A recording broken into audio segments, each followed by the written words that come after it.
kalau mereka ini dikerokin sama bapak hantu A ini. Ada juga yang bilang kalau mereka ini ditindihi semalaman. Ada yang pintunya ini diketok terus-menerus. Ada yang bilang kalau keran air mereka ini dinyalain terus-menerus. Ada yang dipindahin dari ranjangnya ini ke kolongnya gitu. Wow, wow, wow, wow. Ini sih udah di luar nalar ini.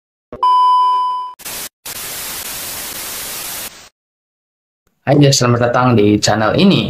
Di sini gue mau ngebawain segmen horor lagi, yang dimana cerita ini akan berhubungan dengan ilmu hitam, yaitu santet. Sebelum kita mulai, gue ingetin ke kalian untuk mensubscribe channel ini, agar gue bisa semangat bikin konten lagi, oke? Oke, tanpa basa-basi lagi, kita langsung aja ke ceritanya. Tapi sebelum itu, kita mulai intro dulu. Nah, kejadian ini itu dialami oleh seseorang yang kita sebut saja namanya Mahfud. Dia ini orang Madura gitu. Nah, kejadian ini dialami oleh dirinya waktu kelas 1 SMP pada tahun 2005-an. Jadi, di desanya itu tengah mengalami tragedi pembunuhan yang melibatkan unsur-unsur mistik juga. Nah, langsung aja kita ke kejadiannya. Hari itu, pada siang hari selepas sholat Jumat, seluruh warga desa ini digegerkan oleh penemuan seorang mayat, sebut saja Bapak A gitu. Nah, dia ini ditemukan meninggal di pepohonan jati belakang rumah si dia ini atau si Mahfud ini, dengan posisi leher ini tergorok hingga hampir putus. Nah, singkat cerita, malam harinya pun tiba. Si Mahfud ini kan tinggal sama neneknya gitu. Di saat dia sedang tidur lelap, dia ini mendengar sayup-sayup ada seseorang memanggil namanya dengan pelan.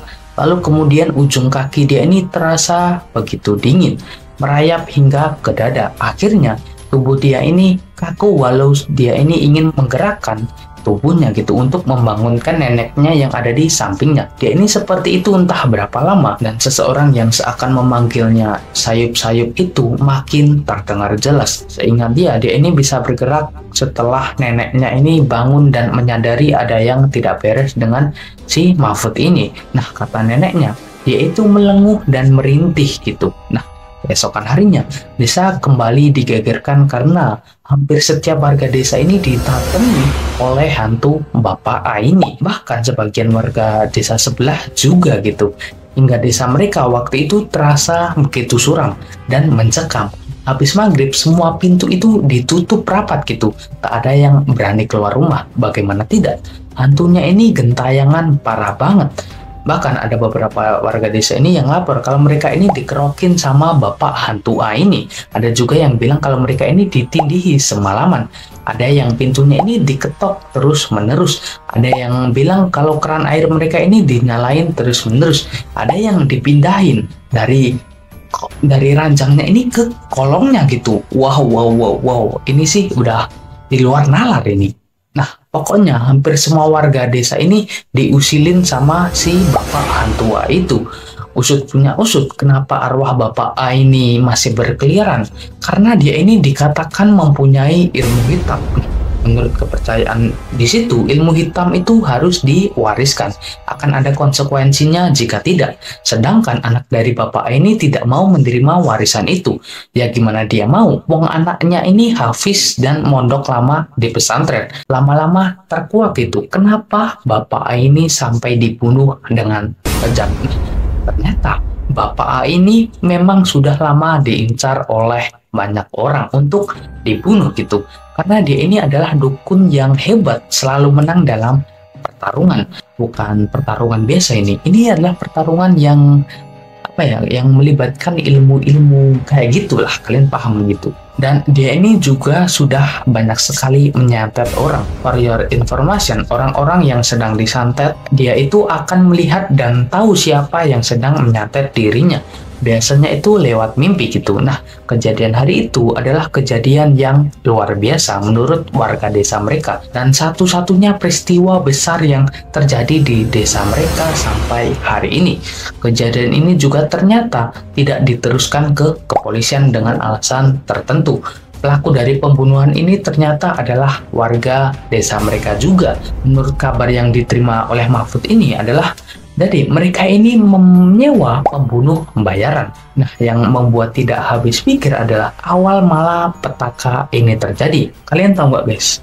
Awal mula petaka ini terjadi itu hanya karena keluarga pelaku ini sering buang air besar di sawah Bapak A ini gitu. Jadi ceritanya dulu profesi mayoritas warga mereka ini adalah petani gitu. Walau mungkin sekarang juga gitu, juga iya gitu. Jadi jika musim kemarau tiba, desa mereka ini akan gersang gitu. Sumber mata air sedikit, sumur mati. Padahal sebagian warga desa mereka ini mengandalkan air sungai untuk memenuhi kebutuhan harian mereka. Bapak ini mempunyai beberapa petak sawah yang kebetulan bersebelahan dengan sekelompok rumah warga. Hanya ada kalau tidak salah sekitaran 4 rumah. Nah, kelompok rumah itu ditinggali oleh satu keluarga besar dari kakek, nenek, anak, saudara, bahkan keluarga besarnya gitu. Nah, karena waktu itu musim kemarau, mungkin mereka ini bingung mau BAB di mana.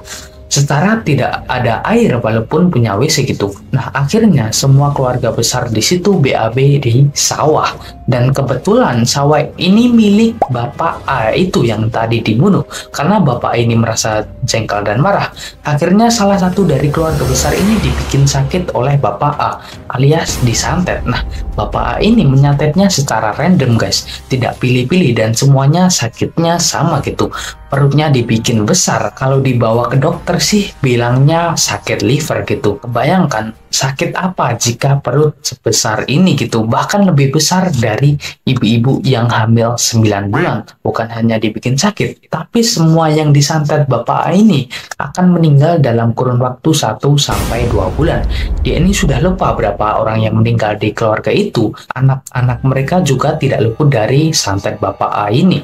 Kebetulan ada satu anak dari keluarga itu yang berteman dengan si Mahfud ini. Bahkan satu kelas dan satu sekolah gitu. Dan waktu dia sakit, mereka sekelas ini menjenguk si orang ini gitu. Waktu itu anak ini sungguh sangat memperhatikan keadaannya. Seperti terkena gizi buruk. Tapi ini lebih parah gitu. Badannya kurus kering dengan perut membuncit. Nah, puncaknya adalah saat anak bungsu dari keluarga itu juga sakit dan akhirnya meninggal dunia.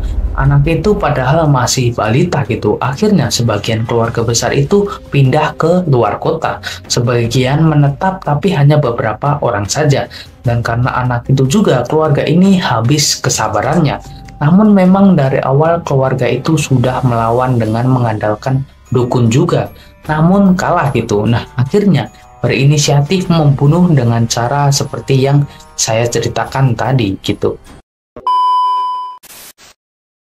Nah guys, kisah tadi cukup bikin gue merinding parah guys. Bahkan gue waktu bikin video ini gitu juga ketakutan parah gitu. Gue nggak habis pikir gitu karena BAB sembarangan dan sampai ada korban yang meninggal dunia. Cukup sekian dari gue, dan jika kalian punya cerita horor atau mistis, kalian bisa share di IG gue @mr.akfras. Gue pribadi mengucapkan permohonan maaf apabila ada salah kata ya guys ya. Cukup sekian dan say goodbye.